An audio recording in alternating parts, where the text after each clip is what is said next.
my name is Mac Owens. I'm the Dean of Academics here at IWP. For those of you who don't know about IWP, most of you do, but for those of you who don't, we are an independent graduate school of national security affairs. Been in business since 1990. Our focus, of course, is we have 3 master's degree, full masters. We have a number of certificates. And it's just a really fun place to be.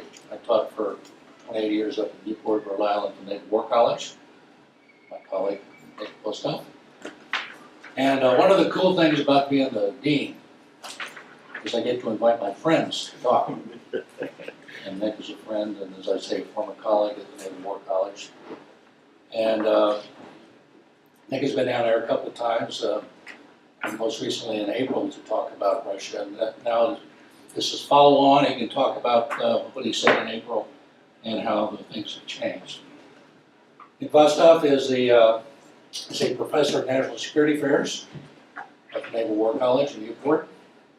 He also holds a chair up there, the Jerome Levy Chair in Economic Geography and National Security. He's also, we are former colleagues at the Naval War College, but we're current colleagues at the Foreign Policy Research Institute. I'm the editor of their journal, and Nick is a senior fellow there. See what I mean about friends? Okay. He has been previously the editor of the National Interest magazine and was a senior fellow at the Nixon Center. He received his doctorate from St. Antony's College in Oxford, where he studied on a Rhodes Scholarship, and was Rhodes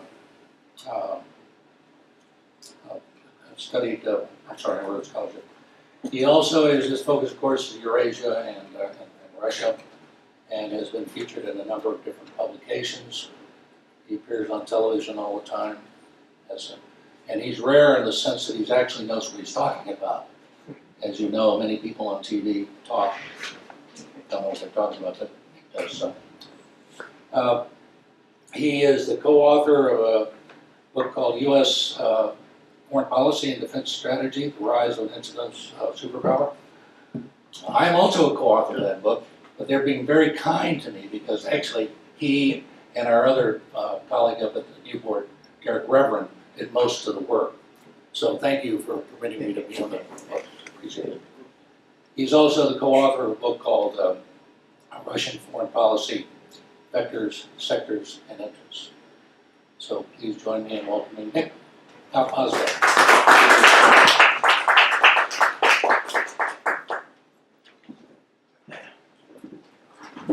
Thank you very much for being here.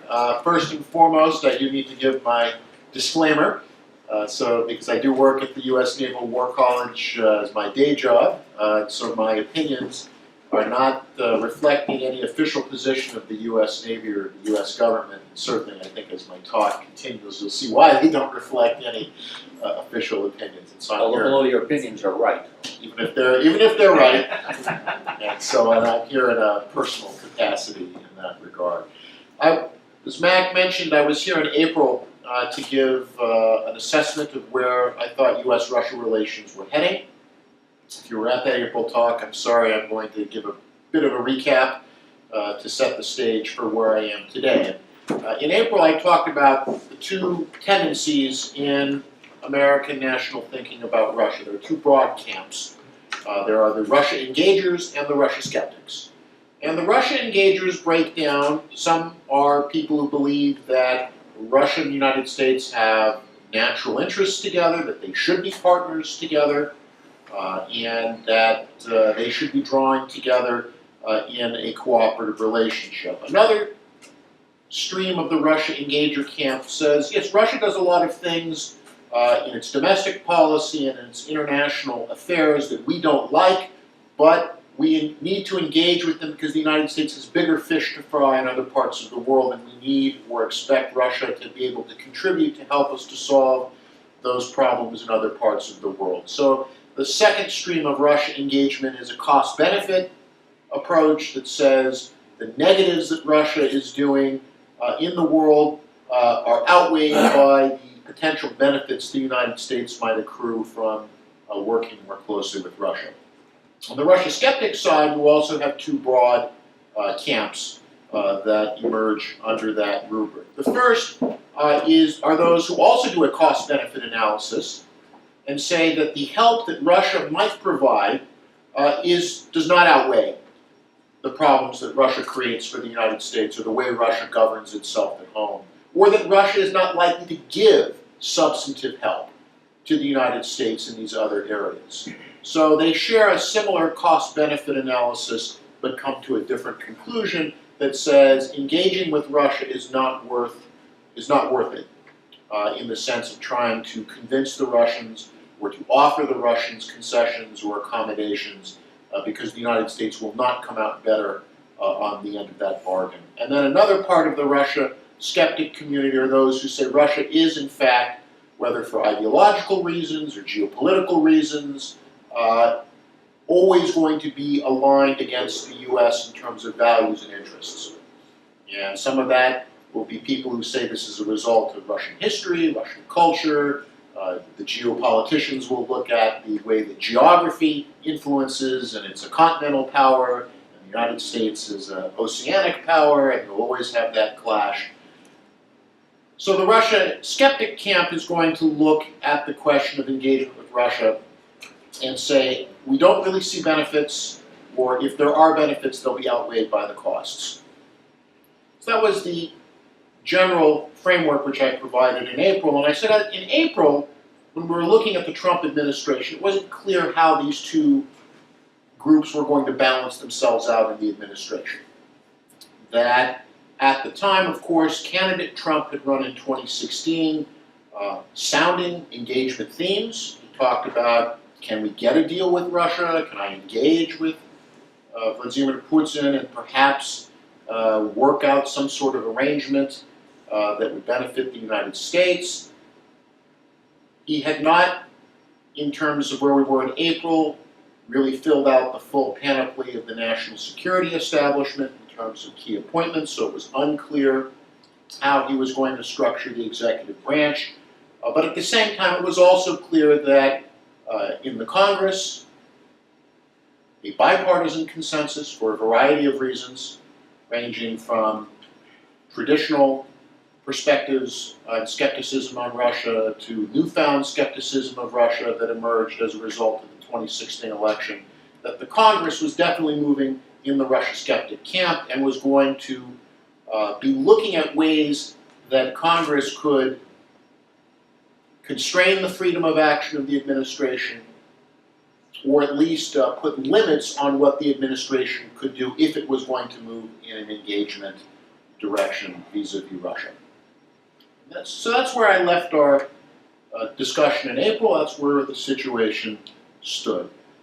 Where we are today, now at the end of October, is we have to some extent solved the question of whether or not the United States under the Trump administration is going to be a Russia engager or a Russia skeptic. It's going to be a Russia skeptical administration for the most part, because the two major things that have shifted since April to now.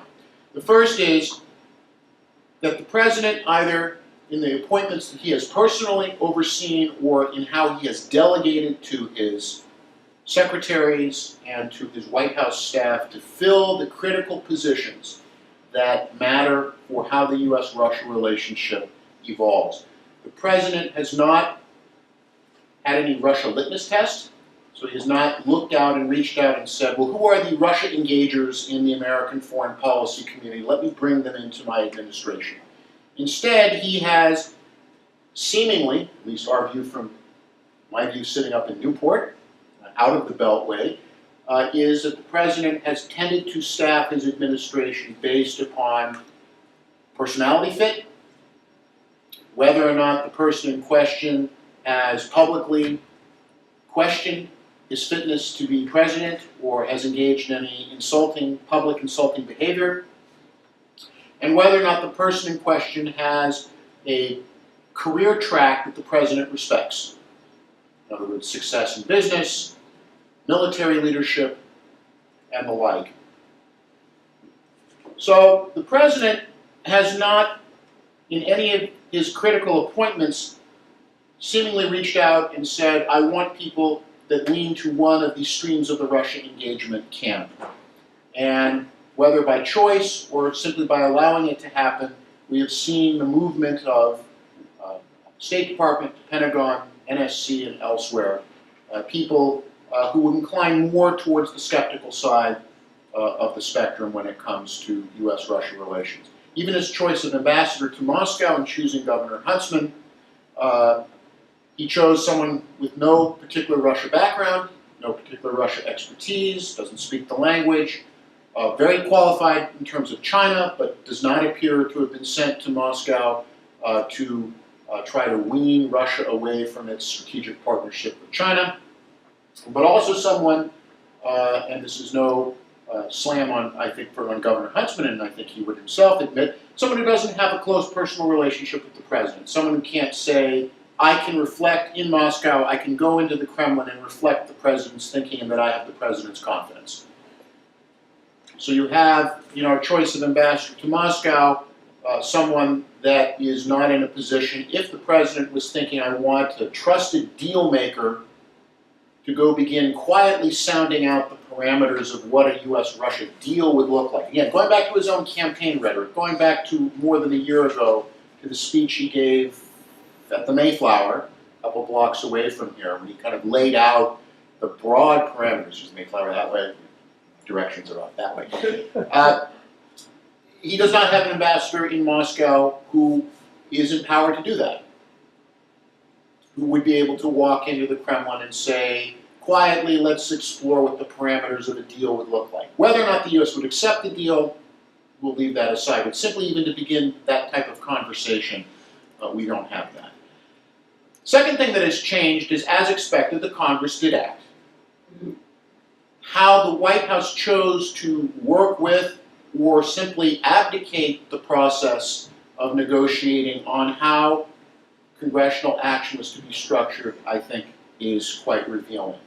So the White House objected verbally for a while to provisions in the sanctions, but in the end was not able to get what traditionally presidents often get whenever sanctions legislations are imposed. They either get very clear presidential waiver authority, so that the president has the ability to say conditions have changed and now I can immediately waive sanctions or suspend them. Failing to get that, either acquiescing or his White House congressional liaisons were not committed to this task, did not want to negotiate hard on that. Failing that, the backup, which would have been to have some sort of sunset provision for the sanctions, to say, fine, we're going to impose these very harsh sanctions on Russia. They'll last for a period of a year or 2 years, and then they have to be renewed by another vote. We used to have this with the Iran sanctions, really, until the end of the last decade. They had a renewal process built into them. You had to go back and get the sanctions renewed. That allowed you that in case you were beginning to get a breakthrough on an issue, that you could then say, at the end of a year or 2 years, we can revisit the question of sanctions. So what we now have is a series of sanctions that have been imposed on Russia, in essence in perpetuity. And some people may say, well, that's because people in both parties did not trust President Trump, but now they've bound any future president as well. So whether it's President Pence, if the president doesn't serve out his term or succeeds him, or whichever Democratic frontrunner you're thinking of today coming to the White House, they will be just as bound by the sanctions that have been passed. And as we know from the history, Congress is quick to pass sanctions and is very slow to remove them. So not even just thinking about Russia, if you think about pro-Western countries of the former Soviet Union, Ukraine, Moldova, how long it took them to be graduated from sanctions, congressional sanctions, is because Congress moves slowly, does not move quickly, and it's a cumbersome process. Well, now you have that binding on any president, not just President Trump, which removes flexibility. And in fact, what I found most interesting about the final form that the sanctions took was not that the White House actively was able to reshape the sanctions pact. It was our European allies. who went in to lobby to say you really have some provisions in here which are problematic or which will create problems in the transatlantic relationship, calling to mind some of the unpleasantness that we had in the 1990s with regard to our Iran and Libya sanctions with the third-party provisions, and the Germans, the French, and others saying we really need to find a way through Congress to modify certain things so we don't run up against what happened in 1997, 1998, where we're now at odds with each other because of some of the provisions. So the Europeans, I think, in my opinion, had more influence on shaping the final disposition of the congressional sanctions than the White House. Then, of course, the president signed them. He signed them with a very interesting statement of, well, I don't really like these, but I'm signing the law. I'm signing it into law anyway.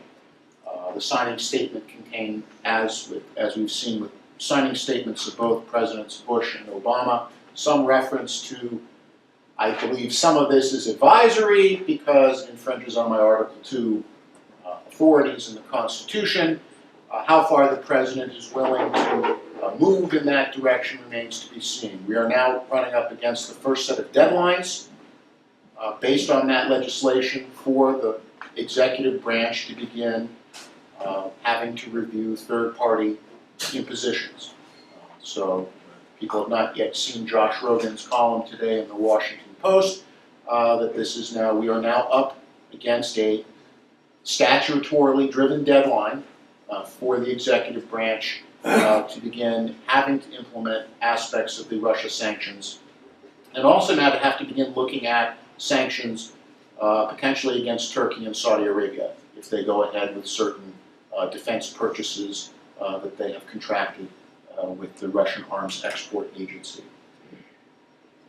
So we have a sense that the administration has either acquiesced or has moved in a more Russia-skeptical direction, but we have one small problem, which is it's still not clear that the President himself is moving in this direction. So we have the potential for continued dissonance in U.S.-Russia policy where the President, as an individual, will want to move in one direction that certainly the Congress wants to move in another one, but also his key national security team wants to move in another one. And so some of it we'll see with how the President chooses to or not to impose some of the sanctions that the law essentially requires him to do so. We've also seen dissonance in other areas. It doesn't take the Pentagon months and months and months to go through a review process about whether or not the United States should be providing weapons to Ukraine. And we can say that, yes, bureaucracies are very good at slow rolling and drawing it out, but the roadblock there is not in the Pentagon. The roadblock is in the White House. Ultimately, the White House has to make the call whether or not it wants to authorize the sale of lethal U.S. military equipment, particularly anti-tank missiles, to Ukraine. The Pentagon can provide its input, it can raise the issues, it can raise the benefits and the risks and the like, but ultimately that's a decision that is sitting in the President's hands. And certainly when the Secretary of State was in Ukraine and was being asked about it, essentially, you can read between the lines of his public statements, which is being asked, well, when are the weapons coming? And it's under review, i.e., the buck does stop at a level higher than him, and we know whose desk that buck stops on, and it's clear that it hasn't moved yet.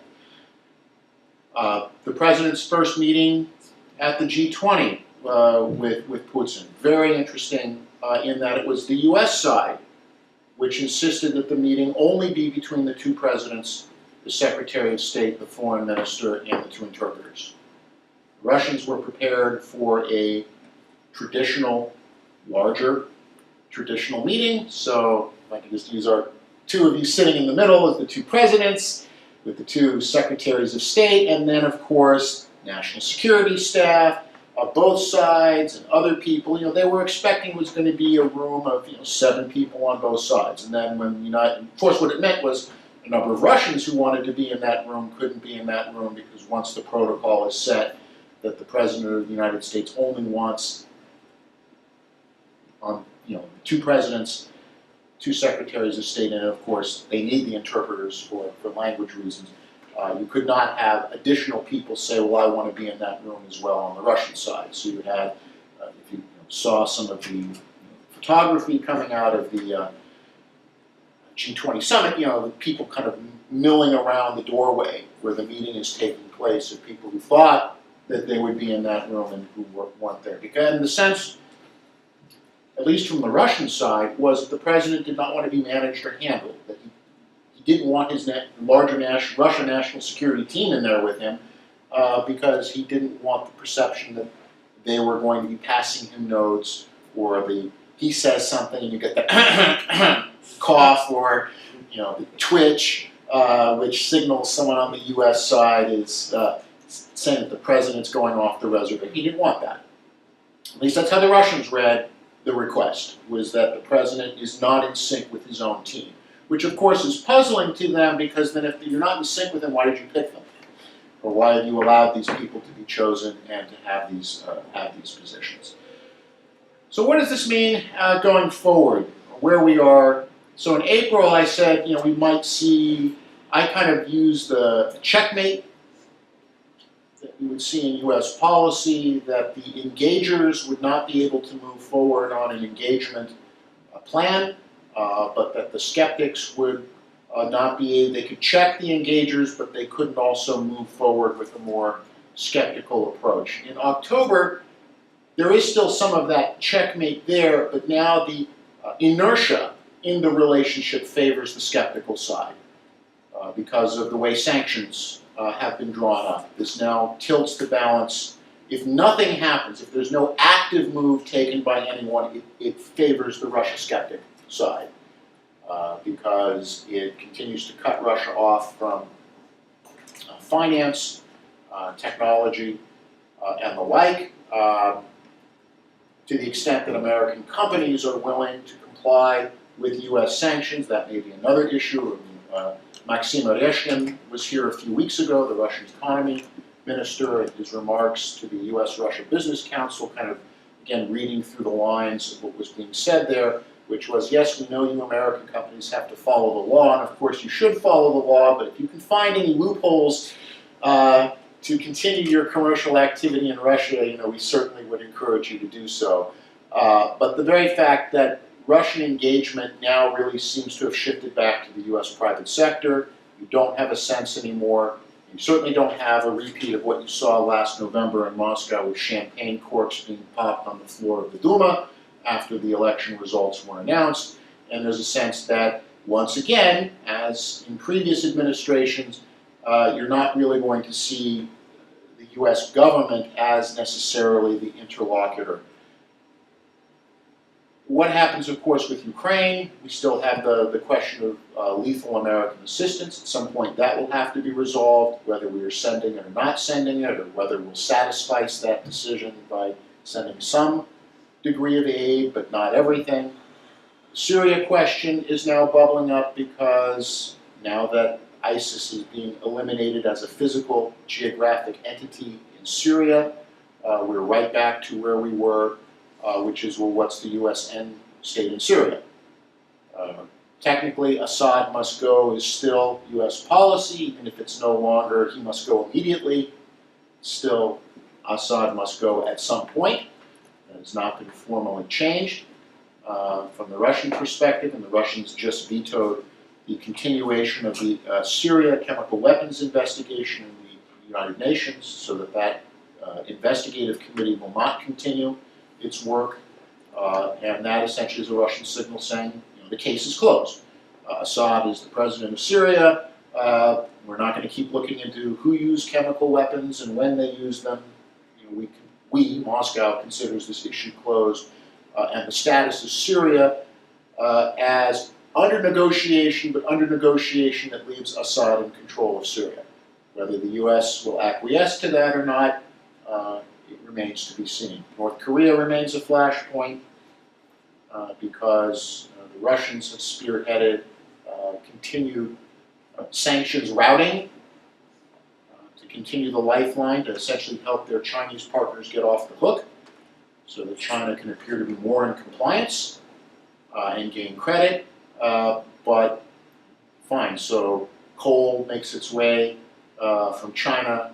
The North Korean exports now just route a different way, but still end up, and fuel still ends up coming into North Korea, but it occurs in a more roundabout fashion. So we have issues there. Obviously, the election issues are still unsettled, but of course, we're moving from our presidential elections to the Russian ones coming up.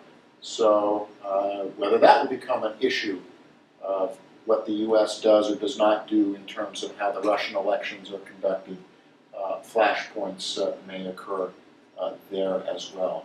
And finally, the president, at some point, the president will either say, I defer to the judgment of my national security team on Russia, or I don't defer to it, and then, of course, that national security team will have to decide, do we stay if our advice isn't being taken, or do we simply change course and follow presidential direction when it comes to the Russia relationship? That, I think, is still up for grabs. The interesting reaction in Moscow, looking at what the Russians have done over the past 6 to 7 months, as their hopes for their belief that the president was going to be a Russia engager, or at least would lean towards the engagement side, as that has faded. The Russians are now taking steps to essentially bypass the United States. That is, they are no longer going to be waiting for, do we get a good relationship with Washington or not? It's now, what can we do to ensure that no matter what Washington's attitude is, key Russian equities are protected? So, the sanctions, what's happening with sanctions is quite interesting. Two $1 billion funds being capitalized by the Saudis to help pick up the slack if you think that there could be additional U.S. financial sanctions. European firms discovering that they can continue to finance their operations in Russia by borrowing from China or going to Dubai and routing funds that way. What's sometimes referred to as the Total model, how Total financed its Yamal gas project in Russia, which was to borrow money from Chinese sources. The sale, starting last year and continuing, of pieces of Rosneft, the Russian state oil company, so obviously BP, the largest Western shareholder, Qatar still holding a tiny piece of it, and now China, ostensibly private Chinese energy concern, picking up a bit of that and giving a bit of a financial infusion. And the Russians are showing that they are willing now in a way that they were less willing before to take advantage of what they perceive of as American mistakes. So as we have handed them opportunities from Venezuela to Kurdistan, they are now going to take advantage of them wherever they find a possibility, and will do so. So you can see that the Russians are no longer sitting back and just not trying to exploit where they see American missteps or weakness, but they're going to be as active as they can, and they're trying to entrench themselves in ways that make it much harder for any particularly future sanctions regime to expose their vulnerabilities. They also won, sorry, this was one other point, they won a major victory in that at the European Summit, just recently concluded. Proposal of a number of European countries was that Russian energy projects should be something that the EU handles, should be handled at the EU level, and particularly the Nord Stream, doubling of the Nord Stream capacity. And as much as Chancellor Merkel no longer likes President Putin, doesn't trust him, does not like what's happened in Ukraine, that was a bridge too far, and said, nope, Russian-German energy relationships are handled at the Russia-Germany level. Not at the EU. We're not going to allow 27 other members of the EU to have a voice in how this is going to be structured. That it was a major, understated but major victory for the Russians, And so for the hopes of trying to stop some of these alternate pipeline projects and other things, Turks have certainly decided that Turkish Stream is going to be completed ahead of schedule. Nord Stream is on track to be completed. And so the Trump administration, maybe you'll bring me back in 2019, if not earlier, because we're now headed for, and I'll end on this less than optimistic note, we're headed for a real crisis in 2019, which is what happens when the Russian plans to bypass Ukraine are complete. So we have depended for the last 25 years on a strategic vulnerability in that Russia and Ukraine needed each other. Russia needed Ukraine to be able to reach its markets in Europe, particularly energy markets. Needed pipeline routes and railroad lines and other things.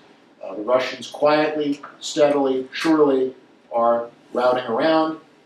And then in 2019, when they no longer need those Ukrainian transit routes, their interest in Ukrainian security probably evaporates. Because of course, as much as there's been fighting in Ukraine, everyone has noticed that there's never been any fighting in Ukraine anywhere near the pipelines, even in eastern Ukraine. It's only been in areas that are peripheral to those transit routes. Once that is done, I don't know what happens necessarily to the balance, and what happens to the strategic relationship, and certainly what happens to the income questions for Ukraine in terms of its transit fees. But the Russians are moving with a plan on isolating Ukraine in order to then have freedom of maneuver, and the Western response so far has been to just sort of watch this happen, wring our hands, and then hope, as Energy Commissioner Maros Sefcovic for the Europeans, just continue to hope against hope that somehow Russia will continue to use Ukraine as a transit line, and the Europeans will somehow not buy Russian energy or not buy it when it comes to Nord Stream or Turkish Stream. So it's a hope. I don't know it's a good strategy to have.